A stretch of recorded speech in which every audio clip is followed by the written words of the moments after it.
আমার নাম কৃষ্ণ এবং আমার সংযোগ উত্তরপ্রদেশের একটি ছোট শহর মোহনগডের কাছে একটি গ্রামের সাথে। বাবার চাকরি বেঙ্গালুরুতে হয়ে গিয়েছিল এবং আমরা সবাই সেখানেই চলে গিয়েছিলাম। এটি সেই দিনগুলোর কথা যখন আমি ১-২তম শ্রেণীর পরীক্ষা দিয়ে ছুটি পেয়েছিলাম এবং আমার বেশিরভাগ সময় বন্ধুদের সাথে ঘোরাঘুরি এবং ইন্টারনেটে কাটাতাম। কোনো বিশেষ কাজ ছিল না। একদিন আমি মোহনগডে আমাদের পৈতৃক বাড়ি যাওয়ার পরিকল্পনা করলাম, যেখানে এখন আমার দাদিমা এবং ২ চাচা ও তাদের পরিবার বাস করে। বড় চাচা, যিনি সরকারি কর্মচারী ছিলেন, এখন এই দুনিয়ায় নেই। তার ২ সন্তান আছে, ছেলে এক ৬ বছরের এবং মেয়ে এক ৪ বছরের।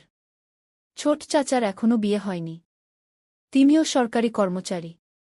আমি সেখানে সন্ধ্যায় পৌঁছালে প্রচণ্ড গরম ছিল। জ্যৈষ্ঠ মাস চলছিল, যেখানে সূর্য আগুন বর্ষণ করছিল। আমাকে দেখে সবাই খুব খুশি হল। আমরা সবাই মিলে রাতের খাবার খেয়ে ঘুমানোর প্রস্তুতি নিতে লাগলাম। গ্রাম ও গ্রামীণ পরিবেশ এমনই যে লোকেরা খোলা ছাদে চারপাই পেতে ঘুমায়। ছোট চাচা এবং বড় চাচার ছেলে আমার চাচাতো ভাই নিচে তাদের নিজস্ব ঘরেই ঘুমাত। যাই হোক, আমার চাচাতো ভাই রাত জেগে টিভি দেখার শখ ছিল। চাচি আমার জন্য চারপাই ছাদে পেতে দিয়েছিলেন। আমি ভ্রমণের কারণে খুব ক্লান্ত ছিলাম এবং চারপাই যে শুয়ে কিছুক্ষণের মধ্যেই আমার চোখে ঘুম চলে এসেছিল। রাতে যখন সবাই ঘুমাচ্ছিল, হঠাৎ আমি তীব্র গরম ও তৃষ্ণা অনুভব করলাম এবং আমার চোখ খুলে গেল। পাশের চারপাইয়ে চাচি ঘুমাচ্ছিলেন। যখন আমি দেখলাম তার চারপাই খালি ছিল, আমি ভাবলাম সম্ভবত তিনি টয়লেটে গেছেন বা তৃষ্ণার কারণে জল পান করতে গেছেন। আমি চারপাই থেকে উঠে ছাদে তৈরি একটি ছোট ঘরের দিকে হাঁটলাম, যেখানে ঠান্ডা জলের মটকা রাখা ছিল। যখন আমি ঘরের দরজায় পৌঁছালাম, দরজা বন্ধ ছিল, কিন্তু দরজার নিচ থেকে হালকা আলো বের হচ্ছিল। প্রথমে আমি অবাক হলাম, যদি চাচি জল পান করতে এসেছেন, তাহলে দরজা বন্ধ করে কেন জল পান করছেন? আর যদি তিনি ভিতরে না থাকেন, তাহলে এই আলো কিসের? আমি দরজাটি হালকা ধাক্কা দিয়ে খুলতে চেষ্টা করলাম, কিন্তু তা ভিতর থেকে বন্ধ ছিল।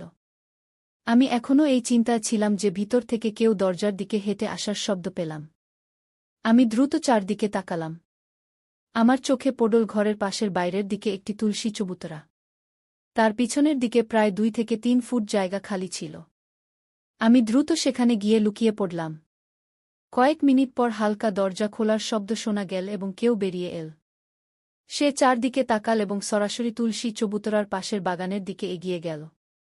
আমি ভালো করে দেখলাম, চাচিকে দেখতে পেলাম, যিনি বাগানের দিকে আসছিলেন। আমি তুলসী চবুতরার পাশে তৈরি একটি ছোট মণ্ডপ, যা ৪ থেকে ৫ ফুট উঁচু ছিল, তার নিচে পায়ের উপর বসে এই দৃশ্য দেখছিলাম, কিন্তু কেউ আমাকে দেখতে পাচ্ছিল না। চাঁদের হালকা আলোতে সবকিছু স্পষ্ট দেখতে পাচ্ছিলাম।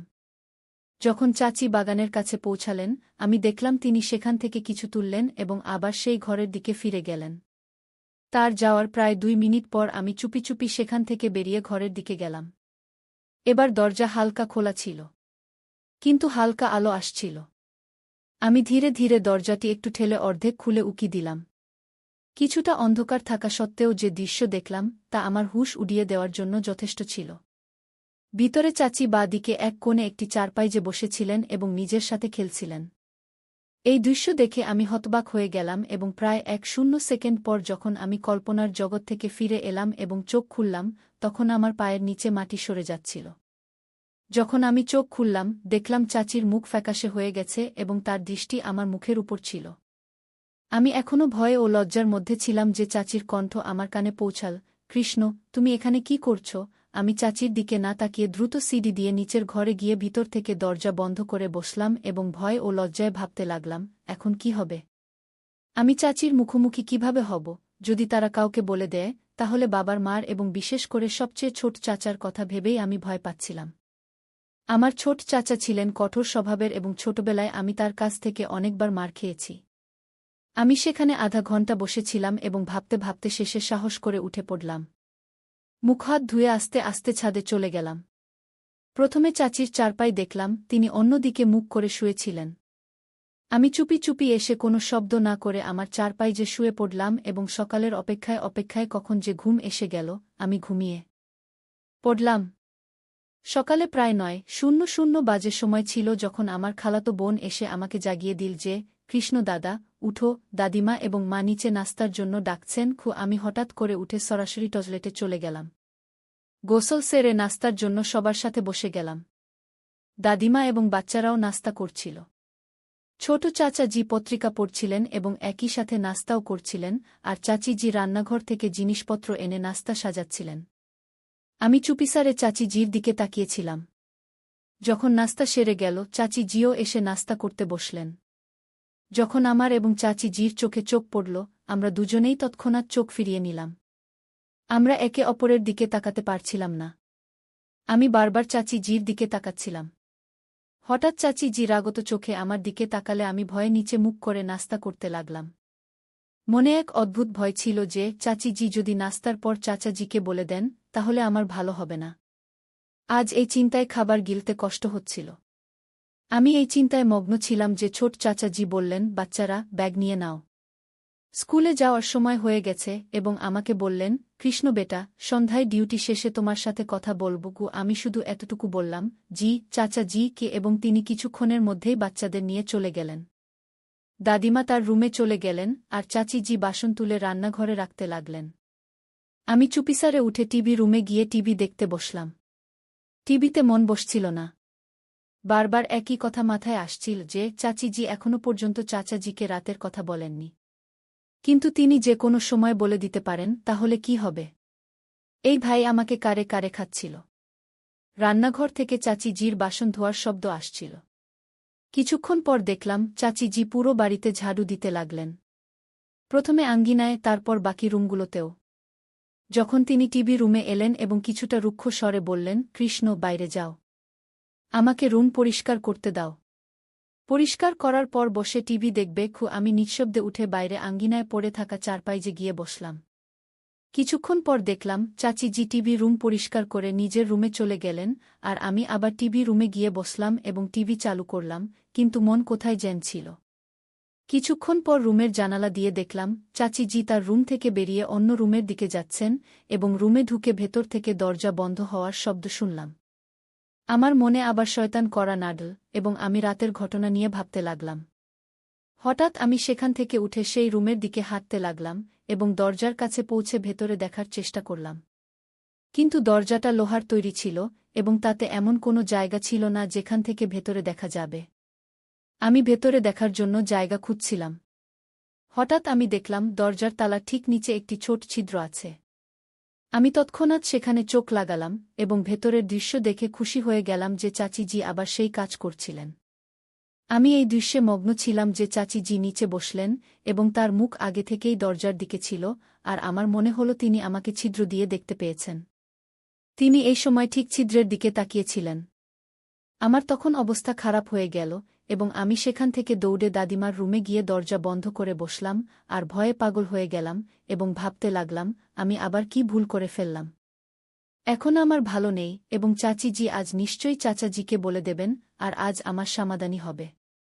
আমি এই দুশ্চিন্তায় বসে ভাবছিলাম আমার সাথে আর কি হতে চলেছে। কিছুক্ষণ পর আমি সেই রুমের দরজা খোলার শব্দ শুনলাম এবং তারপর কারো পায়ের শব্দ ধীরে ধীরে আমার কানে ভেসে আসতে লাগল, আর সেই শব্দ যে রুমে আমি বসেছিলাম তার কাছাকাছি আসছে বলে মনে হচ্ছিল, আর আমার হৃদস্পন্দন তীব্র হয়ে উঠছিল। যেই শব্দ রুমের কাছে পৌঁছাল, আমি ভয়ে কাঁপতে লাগলাম। কিন্তু তারপর আমি পাশের রুমের দরজা বন্ধ হওয়ার শব্দ শুনলাম এবং কিছুক্ষণ নিস্তব্ধতা নেমে এল। পাশের রুমটা চাচি জির নিজের বেডরুম ছিল। আমি সাহস করে ধীরে ধীরে হেঁটে রুমের দরজার তালা খুললাম যেখানে আমি বসেছিলাম এবং একটু খুলে বাইরে দেখলাম পাশের রুম বন্ধ ছিল। আমি কিছুটা স্বস্তি পেলাম এবং আবার দরজা বন্ধ করে ভেতরে রুমে এসে বসলাম, আর দরজা বন্ধ করিনি এবং চারপাইয়ে বসে ভাবতে লাগলাম, যদি চাচি জি আমার সাথে নিজে কথা বলেন তাহলে কি জবাব দেব, আর যদি তিনি সন্ধ্যায় চাচা জিকে বলে দেন তাহলে কি হবে? আমি পারব না। আমি এই চিন্তায় মগ্ন হয়ে বসেছিলাম। প্রায় আধা ঘণ্টা পর হঠাৎ আমার রুমের দরজা খোলার শব্দ পেলাম। আমি মাথা তুলে তাকাতেই দেখলাম দরজায় চাচিজি দাঁড়িয়ে আছেন, আর তাকে দেখে আমার মুখ ফ্যাকাশে হয়ে গেল। তিনি রুমে ঢুকেই দরজা বন্ধ করে দিলেন এবং হেঁটে এসে যে চারপাইয়ের সামনে আমি বসেছিলাম তার বিপরীত চারপাইয়ে বসে পড়লেন এবং কিছুক্ষণের জন্য নীরব হয়ে রইলেন।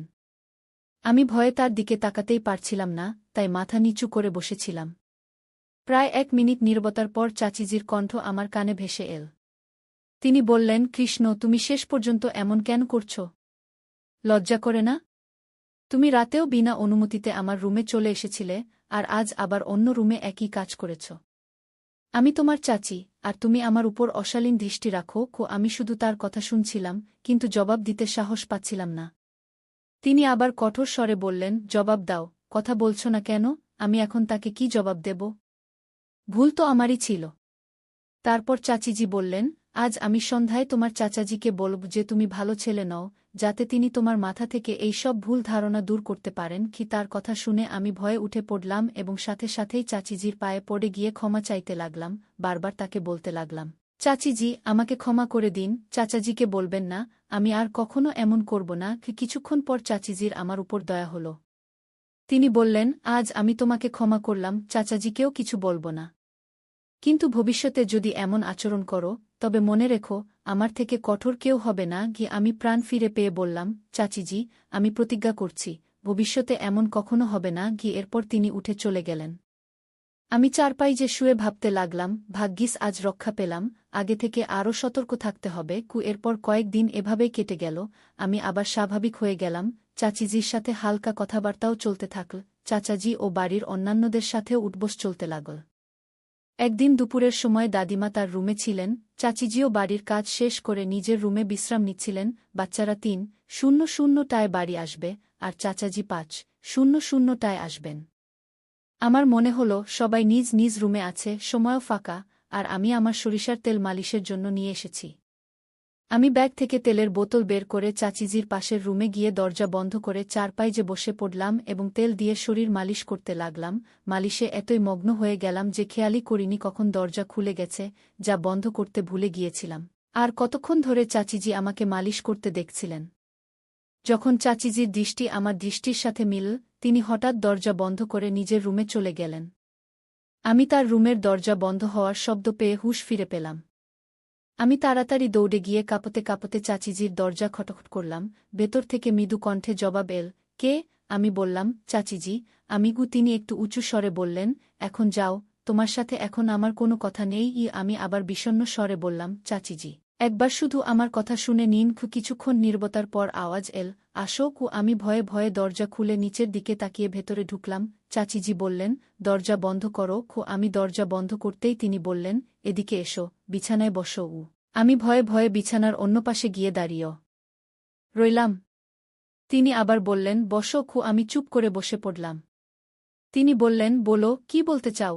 আমি মিনমিনে স্বরে বললাম, চাচিজি, আমাকে ক্ষমা করে দিন, আমার ভুল হয়ে গেছে। তিনি বললেন, কৃষ্ণ, আমি বুঝতে পারছি না তোমার সমস্যা কি। তুমি যেদিন থেকে এসেছ আজব আচরণ করছ। বেটা, এটা ঠিক না। যদি তোমার চাচাজি জানতে পারেন, তাহলে তোমার সর্বনাশ হবে। আমি নীরবে তার কথা শুনছিলাম। তিনি আবার বললেন, কৃষ্ণ, তুমি এমন কেন করো? নিজের খেয়াল করো। তুমি এখন যা করছ এটা তোমার জন্য ভালো না। তুমি বুঝছ না কেন? আমি খুবই মৃদু স্বরে বললাম, আমি কি করব? চাচিজি সঙ্গে সঙ্গে বললেন, কি বললে তুমি? আমি আরও ভয়ে গেলাম। চাচিজি বললেন, বেটা, এটা ঠিক না। তুমি বুঝছ না কেন? তিনি বললেন, এসব ছেড়ে দাও। আমি বললাম, চাচিজি, আমি আবার চেষ্টা করব না। কিন্তু এখন কাউকে বলো না। তিনি বললেন, ঠিক আছে, তুমি যদি আবার না করো তাহলে আমি কারো সাথে কথা বলবো না। আমি বললাম, ধন্যবাদ। তারপর আমি উঠে বাইরে চলে গেলাম এবং টিভি রুমে গিয়ে বসে টিভি দেখতে লাগলাম। সে দিন আর কোনো বিশেষ ঘটনা ঘটেনি। চাচার সাথে রাতে পড়াশোনা সংক্রান্ত আলোচনা চলতে থাকল এবং আমি রাত পর্যন্ত চাচিকে এড়িয়ে চললাম। দিন কেটে গেল। পরের দিন আমি সকালে উঠে নাস্তা করলাম। সবাই নিজ নিজ কাজে ব্যস্ত হয়ে গেল। আমি টিভি রুমে গিয়ে টিভি চালিয়ে বসে রইলাম। আমি টিভি দেখছিলাম, তখন সকাল 10:30টার দিকে চাচি তার কাজ শেষ করে টিভি রুমে এলেন। তিনি বললেন, কৃষ্ণ বেটা, এই টাকা নাও এবং বাজার থেকে গিয়ে দিনের রান্নার জন্য সবজি কিনে আনো। তিনি আমাকে টাকা দিয়ে যেতে শুরু করলেন। দরজার কাছে পৌঁছে আবার বললেন, বাড়ির চাবি রান্নাঘরের দরজার পাশের পেরেকে ঝুলছে। যাওয়ার সময় নিয়ে যেও। হতে পারে যখন তুমি ফিরে আসবে আমি গোসল করছি। তখন তুমি দরজা নিজেই বাইরে থেকে খুলে ভিতরে চলে আসবে। আমি বললাম, ঠিক আছে, এবং তিনি তার রুমে চলে গেলেন। আমি সেখান থেকে উঠে চাবি নিলাম এবং বাইরে চলে গেলাম। এখানে তোমাকে জানিয়ে দিই, বাজার আমাদের বাড়ি থেকে প্রায় 1 কিলোমিটার দূরে ছিল। আসা যাওয়া এবং সবজি কিনতে আমার প্রায় 1 ঘন্টা সময় লাগবে। আমি হেঁটে যাওয়ার সিদ্ধান্ত নিলাম এবং সময়ও কেটে যাবে। আমি বাড়ি থেকে কিছু দূর এসেছি, তখন আমার পিছন থেকে একটি মোটরসাইকেল এল এবং আমার কাছে এসে থামল। আমি লক্ষ্য করলাম সে আমাদের প্রতিবেশী। মোহন কাকা আমাকে দেখে থেমে গেলেন এবং আমাকে বললেন, কৃষ্ণ বেটা, কোথায় যাচ্ছ? আমি বললাম, কাকা, বাজার যাচ্ছি সবজি নিতে। তখন তিনি সামনে থেকে বললেন, আসো বেটা, বসো। আমিও বাজারেই যাচ্ছি। ওষুধ খাওয়ার জন্য ওষুধ নিতে হবে। আমি তার সাথে বসে গেলাম এবং আমরা বাজারে চলে গেলাম। সেখান থেকে আমি সবজি কিনলাম এবং কাকাও ওষুধ কিনলেন এবং আমরা প্রায় ৩-০ মিনিটের মধ্যেই ফিরে এলাম। তিনি আমাকে আমাদের বাড়ির সামনে নামিয়ে দিলেন। আমি তার ধন্যবাদ জানালাম এবং তিনি তার বাড়ি চলে গেলেন। আমি আমাদের দরজায় দাঁড়িয়ে ঘণ্টা বাজাতে লাগলাম, তখন আমার মনে পড়ল যে আমার কাছে চাবি আছে এবং যাই হোক চাচি গোসল করছেন। আমি সবজির ব্যাগ নিচে রেখে পকেট থেকে চাবি বের করে দরজা খুললাম এবং সবজির ব্যাগ তুলে ভিতরে প্রবেশ করলাম। যখন আমি ভিতরে প্রবেশ করলাম, তখন উঠানে একটি মোটরসাইকেল দাঁড়িয়ে থাকতে দেখলাম। আমি লক্ষ্য করে অবাক হলাম। এটা চাচার মোটরসাইকেল নয় এবং তিনি এই সময় বাড়িতে থাকতে পারেন না। তিনি ডিউটিতে গিয়েছিলেন এবং তিনি সন্ধ্যা ৫টায় ফিরবেন। তাহলে এটা কার মোটরসাইকেল? যাই হোক, আমি দরজা বন্ধ করলাম এবং সবজির ব্যাগ তুলে রান্নাঘরে রেখে দিলাম এবং চাবিটাও পেরেকে আবার ঝুলিয়ে দিলাম এবং রান্নাঘরে রাখা ফ্রিজ থেকে ঠান্ডা পানি পান করলাম এবং তারপর টিভি রুমের দিকে রওনা দিলাম।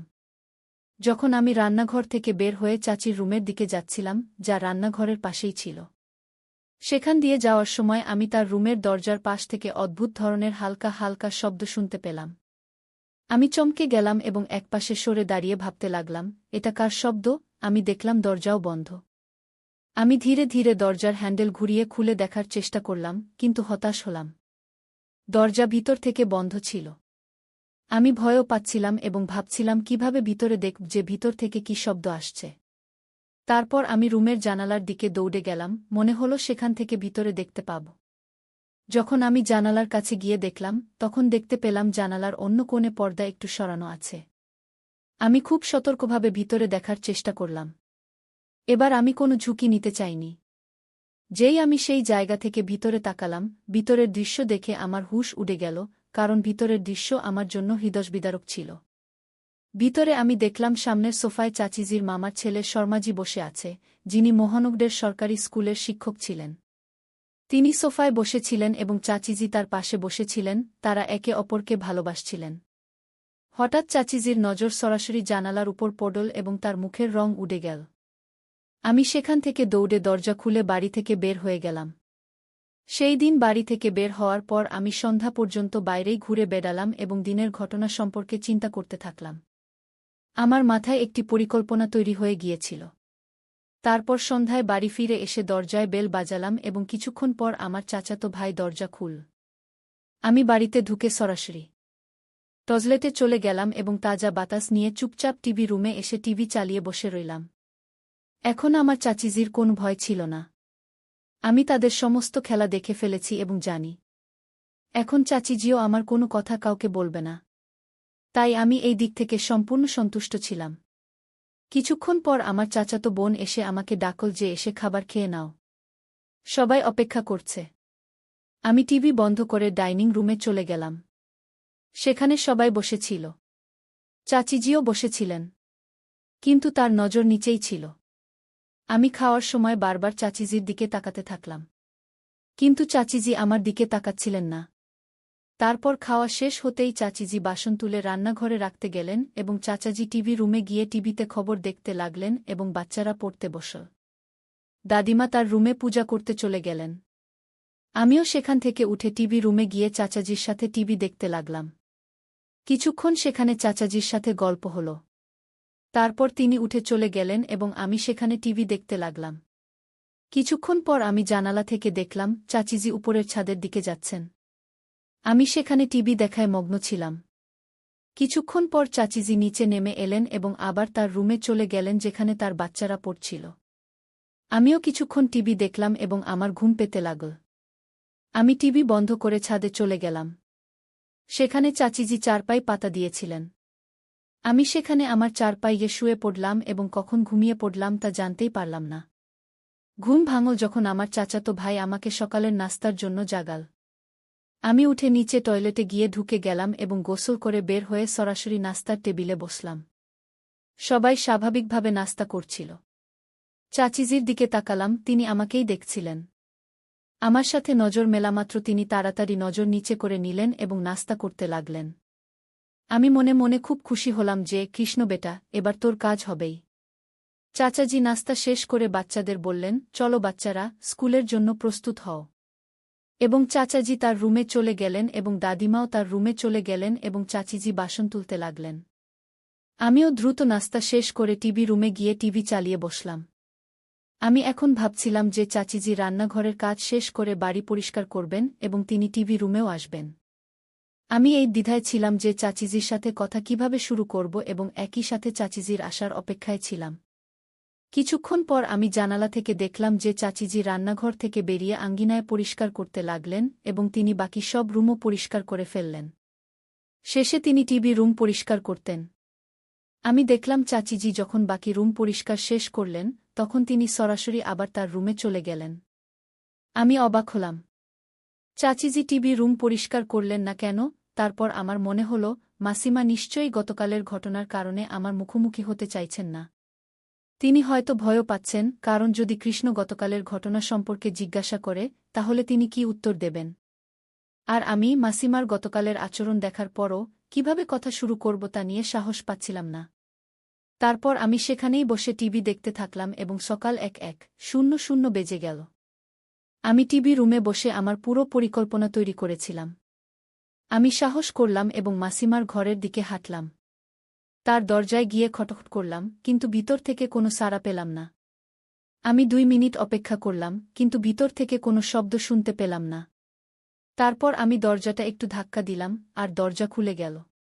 আমি ধীরে ধীরে দরজা খুলে ভিতরে ঢুকলাম এবং সামনে দেখলাম মাসিমা তার বিছানায় বসে আছেন। তিনি আমাকে দেখামাত্র তার মুখ ফ্যাকাশে হয়ে গেল এবং খুব আস্তে আর কাঁপা কাঁপা গলায় আমার কানে এসে পৌঁছাল, কি কাজ? আমি ধীরে ধীরে হেঁটে বিছানার অন্য কোণে বসলাম এবং আস্তে বললাম, আমার আপনার সাথে কথা বলার দরকার ছিল। কি? মাসিমা বিছানায় বসেই সামনের দিকে এগিয়ে এলেন এবং আমার একদম কাছে এসে আমার হাঁটু হাত দিয়ে ধরে কাঁদতে লাগলেন এবং বললেন, কৃষ্ণ, আমাকে মাফ করে দাও। আমার ভুল হয়ে গেছে। ভগবানের জন্য কাউকে বলো না। যদি বাড়িতে কেউ জানতে পারে, তাহলে আমাকে বাড়ি থেকে বের করে দেবে এবং আমি কারো মুখ দেখানোর যোগ্য থাকব না। আমি সাহস করে সামনে থেকে বললাম, মাসিমা, আপনি এই কাজ কেন করলেন? আপনার নিজের বাচ্চাদের বা বাড়ির কারো সম্মানের কথা মনে ছিল না? তিনি আবার কাঁদতে লাগলেন এবং বললেন, কৃষ্ণ বাবা, আমি পথভ্রষ্ট হয়ে গিয়েছিলাম। ভগবানের জন্য আমাকে মাফ করে দাও। আমি আর কখনো এই কাজ করব না। আমি আবার বললাম, মাসিমা, যদি আমার জায়গা মাস্টারমশাই থাকতেন এবং আপনাকে এই কাজ করতে দেখতেন, তাহলে আপনার কি অবস্থা হতো? আপনি কি এটা ভেবেছেন? মাসিমা আবার আমার হাঁটু ধরে ফেললেন।